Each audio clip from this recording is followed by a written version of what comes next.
Buen día, compañeras, compañeros. El Consejo Central de FUS resolvió salir a recorrer el país, informando más allá de los distintos comunicados que habitualmente se hacen circular por las redes y sobre todo por el WhatsApp y el Facebook de la FUS, con la información en que estamos en los consejos de salarios. A partir de la reunión sostenida en el Consejo de Salarios, el último, el gobierno solicita 10 días para ubicar una propuesta concreta. Por lo tanto, lo que nos pareció acertado es reunir a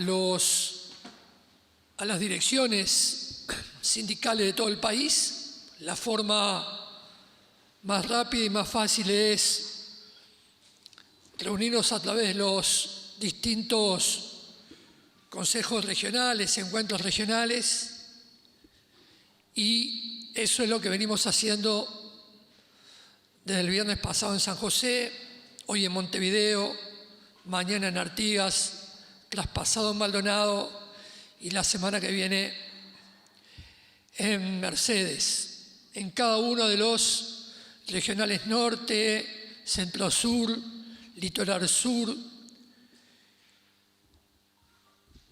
este y el regional Montevideo. En función de la realidad sanitaria, en donde la pandemia COVID-19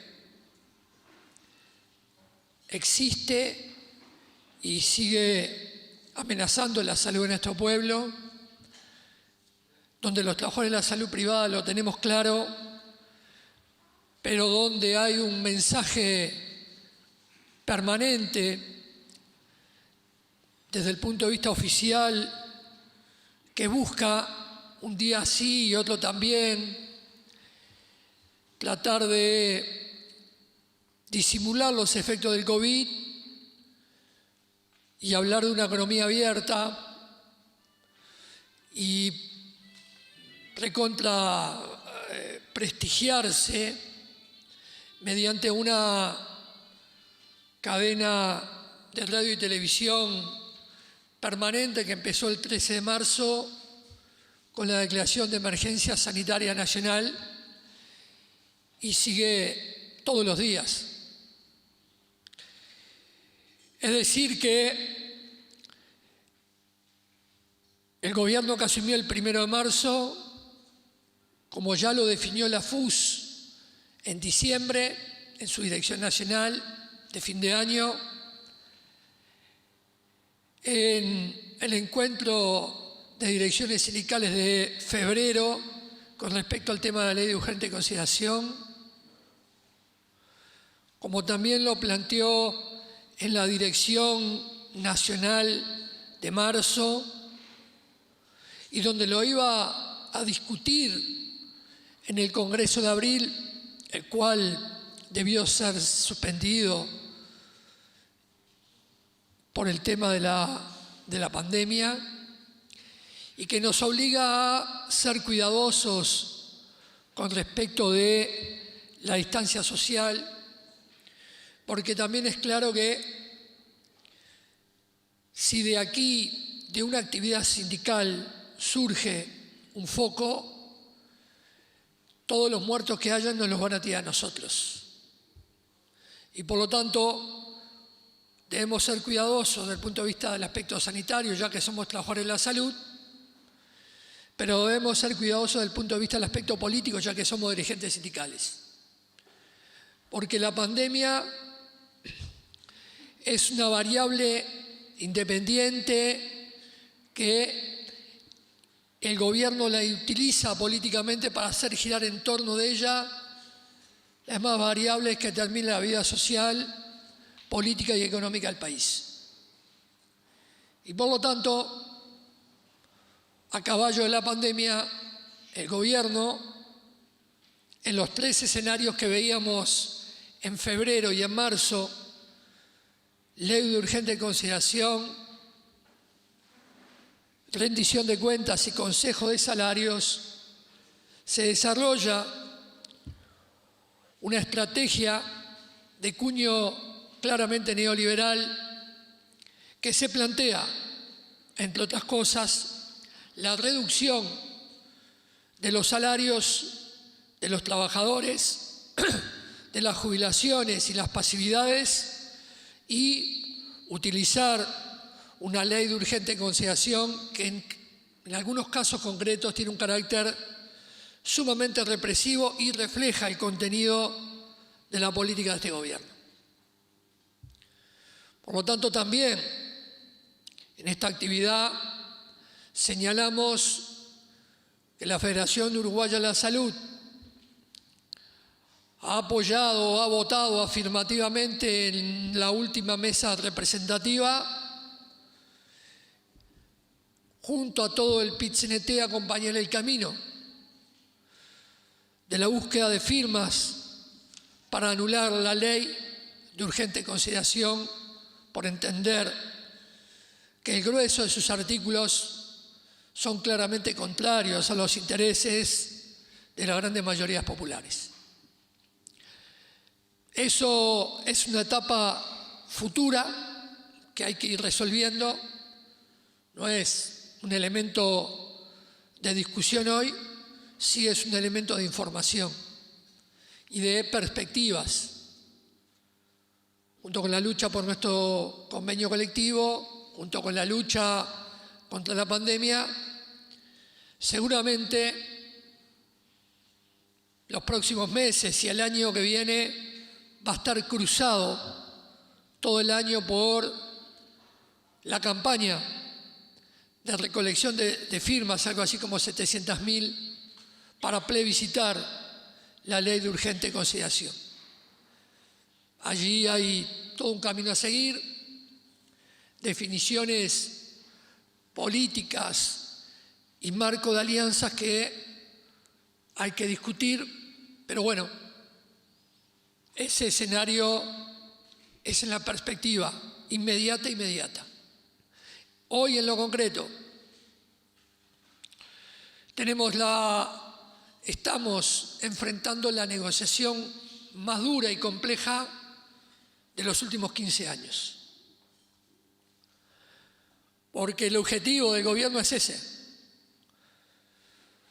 es reducir los salarios de los trabajadores y el poder adquisitivo de los hogares en el camino de hacer una economía, dicen ellos, más competitiva para la captación de inversión extranjera directa. Y para hacerlo, entre otras cosas, hay que bajar el costo de la mano de obra. El salario es un costo para los neoliberales y por lo tanto, como el salario, por ejemplo, el salario mínimo nacional en el Uruguay, luego de 15 años de gobierno, es el más alto de la región, más alto que Argentina, que Paraguay o que Brasil, está claro que hay que reducir ese costo de la mano de obra. También es claro que este gobierno viene por la reglamentación sindical. Eso tampoco es un elemento a debatir hoy en el Consejo Salario, pero tiene que estar ubicado en nuestra perspectiva. Cuando nosotros tomamos acciones o definiciones que muchas veces golpean la interna sindical, no hay que perder de vista que el planteo de este gobierno, y últimamente ya hay 3 proyectos de ley distintos puestos a consideración, en la reglamentación de la actividad sindical. Por lo tanto, compañeras y compañeros, las tareas que asoman en el horizonte son muchas y de un enorme esfuerzo. Por último, en esta intervención previa al informe del compañero Pablo Darrocha, que ubicará efectivamente en qué lugar está hoy la negociación colectiva, nosotros queremos leer un comunicado de prensa que fue enviado antes de ayer, fruto de una agresión sufrida por trabajadores de la emergencia móvil SEM, pero que es parte de lo que es la realidad que viven los trabajadores, en particular de las emergencias móviles. Por eso, este comunicado a la prensa dice, con fecha 11 de octubre, la Federación Uruguaya de la Salud, ante los hechos de pública notoriedad, donde en un intento de rapiña a una unidad de emergencia móvil falleció una persona, manifiesta su preocupación por estos hechos donde se ven comprometidos trabajadores de la salud de las emergencias móviles. En medio de la crisis sanitaria que atraviesa nuestro país y que tiene a los trabajadores de la salud en la primera línea de combate al COVID-19, hechos de violencia contra una unidad de emergencia deben llamarnos a la reflexión como sociedad.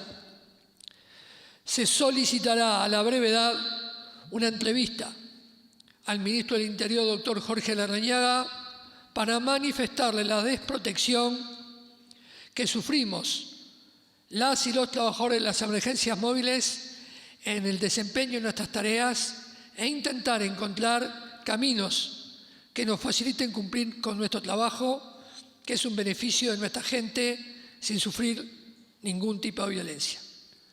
Lo firma quien habla como secretario general de FUS y el compañero Sebastián Rodríguez como presidente de AFEM.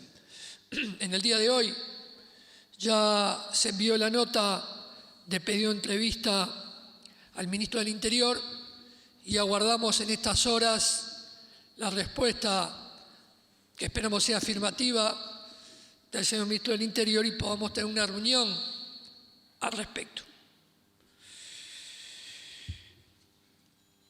Simplemente agregar,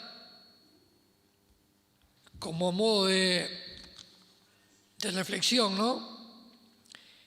El gobierno, en el marco de los consejos de salarios, y eso lo va a informar Pablo, donde plantea la modificación del cobro de la partida salarial variable, no en el primer año, sí en el segundo, pero establece tanto en el primero como en el segundo que aquellos subsectores del sector privado cuyas instituciones no tengan una compensación de plata a través de la llamada Meta 5, que se estableció en el año 2015 para el pago de la partida salarial variable a través de los cursos de capacitación.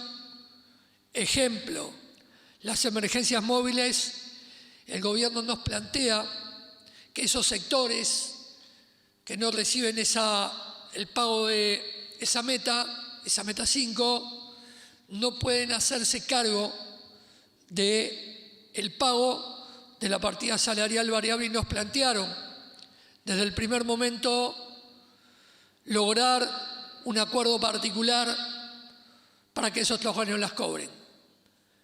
La posición de la FUS ha sido inalterable desde el primer día con respecto a, y ya lo fue en el año 2015 cuando comenzó el cobro de la partida variable, cuando logramos imponerle al gobierno de aquel momento la partida salarial variable, de que para nosotros no hay ningún tipo de excepción. La partida salarial variable, y más en este escenario de pérdida de salario en todas las ramas de la actividad, cobra un valor aún mayor del que siempre tuvo. Por lo tanto, la partida salarial variable es una conquista de la FUS y ningún otro sector de actividad la tiene. Y eso no lo decimos para sacar pecho, sino para decir qué jodido que estamos todos y qué importancia tiene hoy este significado cuando hay un objetivo concreto del gobierno, que es la caída del salario real en todas las ramas de la actividad. Así que creo que no me olvido de nada. Ustedes tienen la presentación en par de ustedes del propio informe que va a hacer Pablo. Y bueno, si me olvido algo me lo harán notar.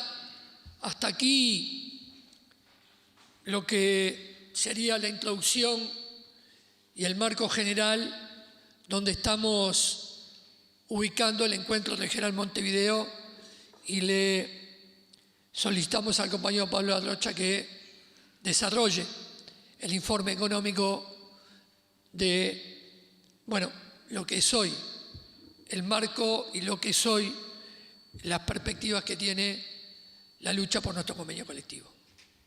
Yo terminé. Pablo. Bueno, buenos días. Espero que se escuche bien. Creo que todos tenemos la ventaja de tener en nuestro poder la presentación, de manera de poder acompañarla, pero incluso seguramente más de uno ya la estuvo hojeando, de modo que sobre el final, si quedan dudas, comentarios, bueno, van a ser por supuesto bienvenidos. El espíritu de esta presentación, como ustedes ven, se compone de tres partes. En primer lugar, el contexto en el que se viene desarrollando o se inició las negociaciones. El segundo punto tiene que ver con reeditar, recordar los lineamientos que se han propuesto en el marco del Consejo Superior de Negociación Colectiva, específicamente para el caso de los privados. Y finalmente el punto del estado de situación, el grado de avance en torno a las negociaciones. Por eso seguramente algunas de las láminas quizá convenga hacerlas un poco de forma más acelerada, más rápida, para un poco ubicar algunas cuestiones. ¿Sí? A ver, me interesa ubicarnos en materia del contexto en que se desarrolla la negociación. Jorge lo adelantaba, había algunos elementos imprevistos, como la llegada del COVID-19 y las consecuencias en materia económica y social que esto generó. Pero lo cierto es que se produce un cambio de gobierno, que supone una nueva orientación política de corte liberal, de reducción del peso del Estado, y que en general eso trae aparejado que librar a las leyes del mercado, a la ley de oferta y de demanda, termina teniendo como consecuencias que ese tipo de ajuste lo paguen efectivamente siempre los trabajadores. En ese mismo marco de un cambio de gobierno, se terminó aprobando finalmente una ley de urgente consideración que obviamente plasma esta orientación desde el punto de vista, si se quiere, desde un proceso de mercantilización de los servicios públicos, de concentración en la toma de decisiones y por supuesto de una reducción significativa del peso del Estado y de las políticas públicas. Pero todo eso se dio incluso en el marco de la llegada de de la pandemia, el COVID-19, que agudizó una situación que ya venía atravesando el país de desaceleración de la economía, con obviamente un deterioro en el mercado de trabajo. Pero la llegada del COVID, o la mejor respuesta, que era o sigue siendo el distanciamiento físico, inevitablemente provoca el enlentecimiento de la actividad, cuando no su detenimiento absoluto, y esto obviamente produce, y en nuestro país fue explosivo, un aumento casi explosivo, que se multiplicó por más de 10 de las altas al seguro de desempleo, que en algún momento alcanzaron los 200.000.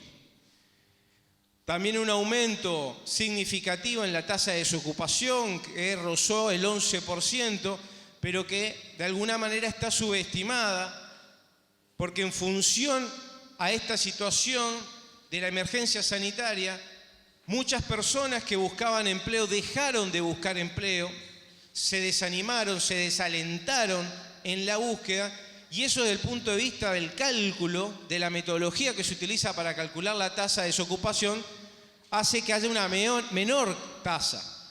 Si esta gente continuase como así lo venía haciendo, buscando empleo, estaríamos hablando de una tasa de desocupación muy próxima al 13%, 12,8% al menos, y las perspectivas pueden ser que siga aumentando. Pero bueno, en ese marco se vencen la enorme mayoría de los convenios colectivos el 30 de junio, en los que se incluye el del Grupo 15. Tal era la situación de contexto que se manejaba la posibilidad de no convocatoria para los consejos de salario. De hecho, básicamente algo de eso hubo, y lo que se propuso fue un acuerdo puente, una suerte de prórroga, si se quiere, en algún momento parcialmente de los acuerdos. ¿Y qué se propuso?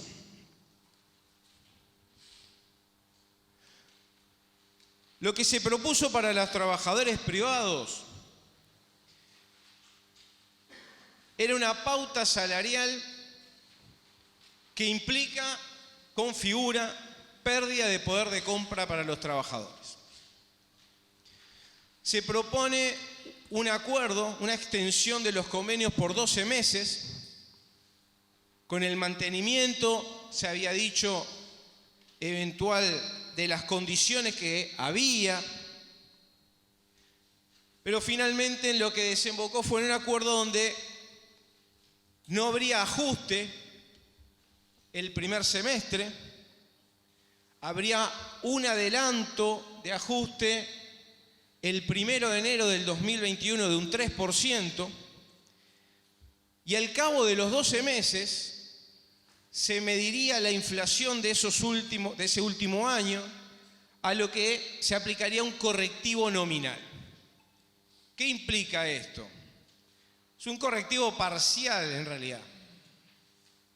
En lugar de aplicar un correctivo de manera de que se mantenga la capacidad de compra de punta a punta, se propone un correctivo que toma en cuenta toda la inflación acumulada de los últimos 12 meses, pero hay que descontarle el adelanto de ajuste del 3%, pero a lo que también hay que descontarle la caída del producto, que se estima sea 3,5%. Esto en definitiva tiene un resultado neto, que la capacidad de compra de los trabajadores privados, de acuerdo a estos lineamientos, supone pérdida de capacidad de compra en igual magnitud que la caída del producto. Con, si se quiere, la expectativa, la aspiración que en las futuras negociaciones, en los futuros convenios colectivos, y en la medida que la economía lo permita, se recupere lo perdido el año anterior. Hay grupos que lograron estar exceptuados de esta pauta general, con la posibilidad de poder lograr algún acuerdo distinto con otras características. Esas 3 mesas era para el transporte, otra para la construcción y, como ustedes saben, otra para salud privada.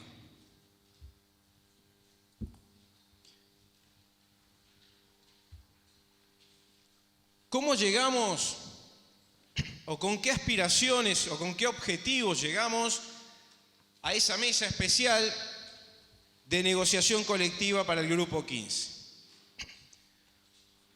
Indudablemente, siempre fueron nuestras premisas la defensa del salario, privilegiar los salarios más bajos, la mejora de las condiciones, pero no hay la menor duda que en un mercado de trabajo que se agudizó, se deterioró, donde explotaron las altas al seguro de desempleo y las expectativas de que el aumento de la desocupación amenazaba, se constituyó como una premisa básica la defensa de los puestos de trabajo. Es más, en ese marco, en el marco de la negociación, fue donde se impulsó también la necesidad de, necesariamente, incluso por varios motivos, algunos obvios como el mantenimiento de los puestos de trabajo, la necesidad de seguir contando con un ingreso, pero también porque el propio Sistema Nacional Integral de Salud tiene un componente procíclico basado en la formalidad del empleo. Por lo tanto, en la medida que el empleo aumenta, se capitaliza más al fondo y se fortalece el sistema. Del mismo modo, cuando se descapitaliza porque se pierden puestos de trabajo,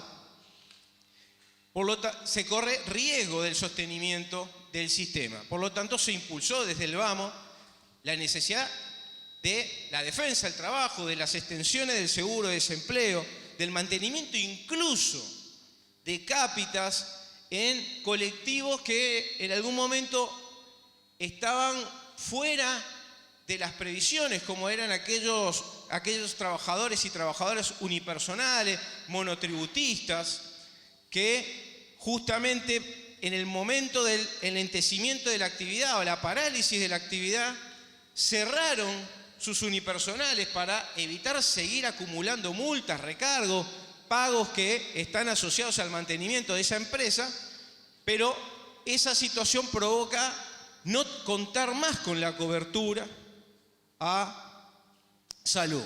Por lo tanto, también se impulsó la necesidad de que se extendieran las cápitas para que estos trabajadores y trabajadoras pudieran seguir contando con servicio de salud tal cual como lo venían llevando. Por lo tanto, esas fueron un poco las consignas, los objetivos que llevamos en el marco de la negociación. Como ustedes saben, ha habido avances en materia de lo que era el punto de partida y dónde estamos hoy, pero así como cualquier partido de fútbol no termina hasta que el juez pite, aquí hasta el momento que se refrende esto no habrá convenio colectivo. Por lo tanto, lo que tenemos es un estado de avance, si se quiere, un recorrido cronológico de las negociaciones, donde, como ustedes saben, partimos, dada la situación de emergencia sanitaria, económica y social, y con pocas expectativas hacia futuro de lo que iba a suceder, promover un convenio colectivo de 12 meses. En cambio, el Poder Ejecutivo, sobre todo en virtud que había logrado un convenio colectivo en otra de esas mesas especiales con la construcción, que tiene un acuerdo de mantenimiento de la capacidad de compra, pero que lo alcanza al cabo de 3 años, nos puso arriba de la mesa la posibilidad de ir a un convenio a 3 años. Pues la situación actual es que la posibilidad de convenio sea de un convenio de 24 meses, convenio de 2 años. Con énfasis, si ustedes quieren, distintos en cada uno de ellos. por supuesto, dada la cercanía, dadas las prioridades y las urgencias, para el primer año, para nosotros, la prioridad, el énfasis está puesto en el mantenimiento de los puestos de trabajo, en la defensa del empleo. Pero, sin perjuicio de esto, en el segundo año, el énfasis está justamente en la defensa del salario.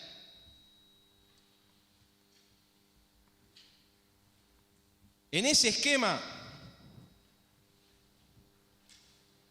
o desde ese punto de vista, esa orientación,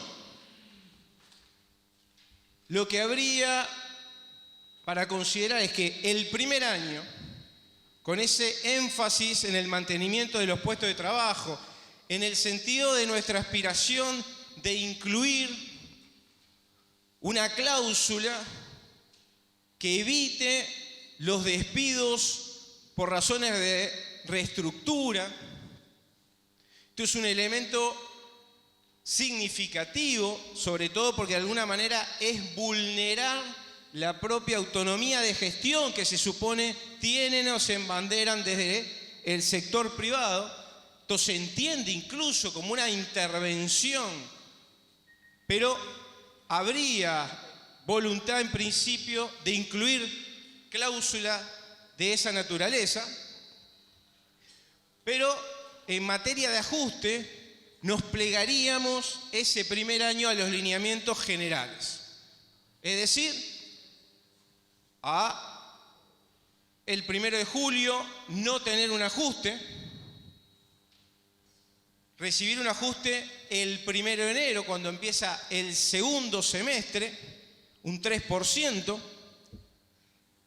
y al cabo de los 12 meses se aplicaría un correctivo parcial nominal equivalente al 100% de la inflación de los 12 meses últimos, a la que se le descuenta el adelanto de 3% y efectivamente la caída del producto. Efectivamente, en el primer año se configura, al igual que el resto de la actividad privada, pérdida salarial en la misma magnitud que la caída del producto.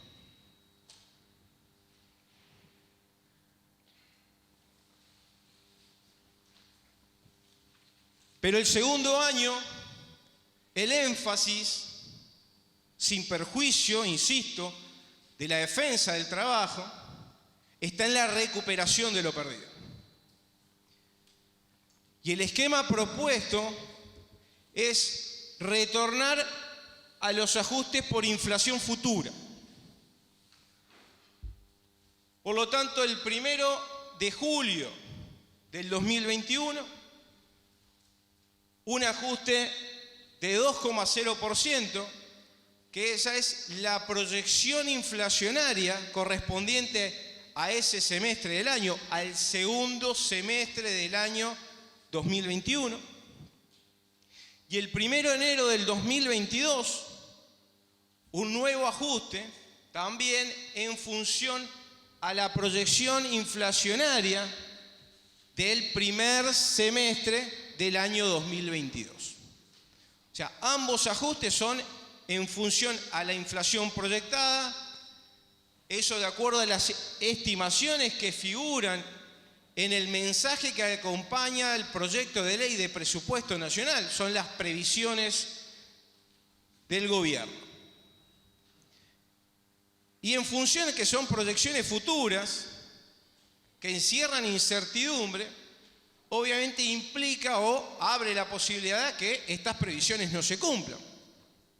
Por lo tanto, en caso de que la inflación efectivamente registrada supere a los ajustes otorgados, se aplicaría un correctivo. Correctivo que evite la pérdida salarial de punta a punta. Pero ese correctivo lo que hace es evita la pérdida salarial eventualmente registrada durante el segundo año. Pero aún queda por recuperar la pérdida experimentada el primer año.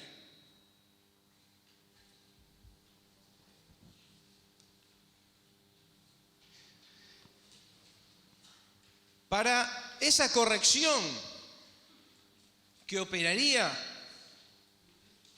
en esta oportunidad, al mismo tiempo, estaría condicionada.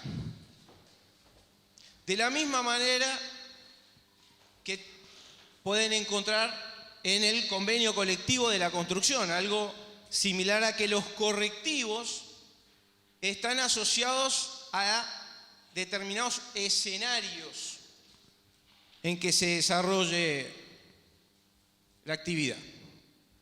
¿Cuáles son los dos parámetros, las dos variables que se estimaron relevantes para este sector y que eventualmente podrían considerar o condicionar, mejor dicho, el correctivo? Bueno, el empleo en el sector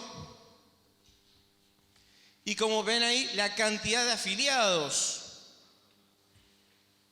en el sector. De acuerdo a estos dos parámetros, se van a construir escenarios. Si se quiere, una especie de tabla cruzada, donde por un lado van a presentarse escenarios distintos de empleo y por otra entrada escenarios distintos de cantidad de cotizantes. Y esa tabla va a dar lo que sería el porcentaje del correctivo. De modo tal que, bueno, si hay una determinada situación de empleo en el sector y una determinada situación de cotizantes, se recupera el 100% de lo perdido en el 2021. Si se producen desviaciones a esos escenarios, si ese escenario probable se distancia en el sentido de que se deteriora, lo que estarían proponiendo es que el porcentaje de recuperación sea menor. Un ejemplo para decirlo: bueno, si se produce una caída dramática de afiliados, ¿sí?, está claro que se descapitaliza el sector, por lo tanto, pone en riesgo las posibilidades de las instituciones de poder ejecutar en ese momento la recuperación. Esos escenarios son los que aún no tenemos. Esa tabla cruzada es la que aún no contamos. Eso es lo que está en este momento en ese impasse del que hablaba Jorge, donde tanto nosotros como eventualmente las instituciones, el Ejecutivo, van a tener que elaborar propuestas, oportunamente lograr una que sea de satisfacción para todos, y en función de eso, bueno, tener algo concreto, algo en lo que todos podamos asignar probabilidades, decir, bueno, este escenario está dentro de lo posible, de lo probable, y bueno, y entender eventualmente también si son consistentes desviaciones de esos escenarios y si esas desviaciones justifican o no una menor indexación o un menor porcentaje de recuperación.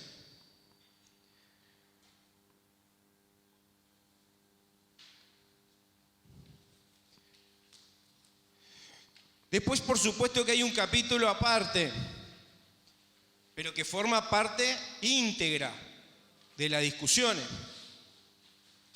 que tiene que ver con la partida salarial variable por capacitación o Meta 5. Obviamente, para todos los que desde su creación, incluso de sus adendas, para nosotros no había duda que esta partida salarial variable por capacitación se había perpetuado. Que iba a ser un 3,5% de la masa salarial de los últimos 12 meses, con las excepciones que cada uno de ustedes ya conoce, que lleva obviamente los descuentos correspondientes, porque además por tratarse de capacitación y además por extenderse en el tiempo, pero nos encontramos casi en las primeras reuniones con objeciones por parte del Poder Ejecutivo, en particular por el Ministerio de Salud Pública, acerca de que se perpetuara en el tiempo. Y básicamente, a lectura de los abogados del Ministerio de Salud Pública, entendieron que no correspondería seguir pagando esta partida. Nos retiran la partida salarial variable como esa conquista, esa condición que tiene esa doble valoración. Es un ingreso para los trabajadores, pero valora las competencias y por lo tanto la calidad de las prestaciones de los trabajadores y trabajadoras. Esto fue claramente un tema central de la negociación y lo que hay arriba de la mesa es lo siguiente. Para el primer año,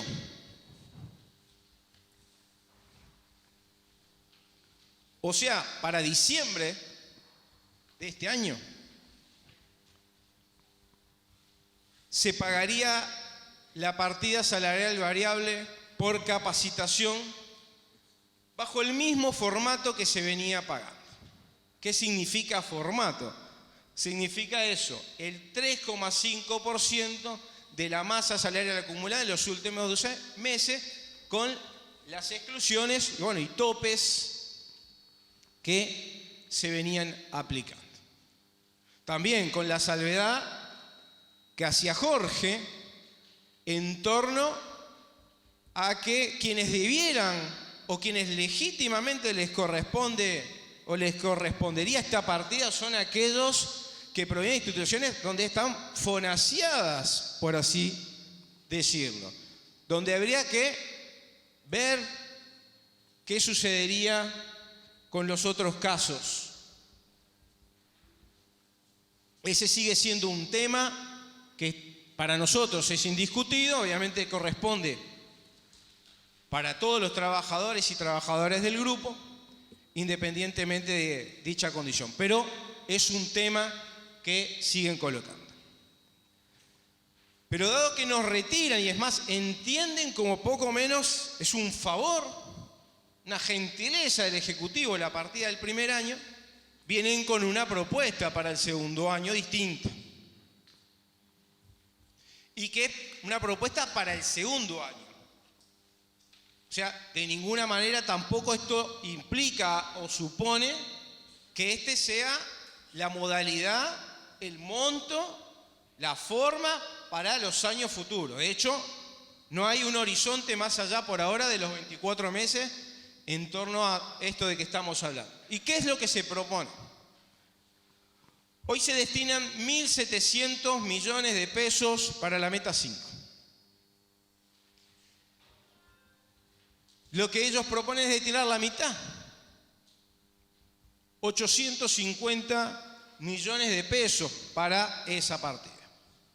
Pero además de reducir los recursos que se destinan para la meta 5, se propone un cambio en el pago. En vez de ser proporcional a los ingresos, sería una partida fija igual para todos, médicos y no médicos.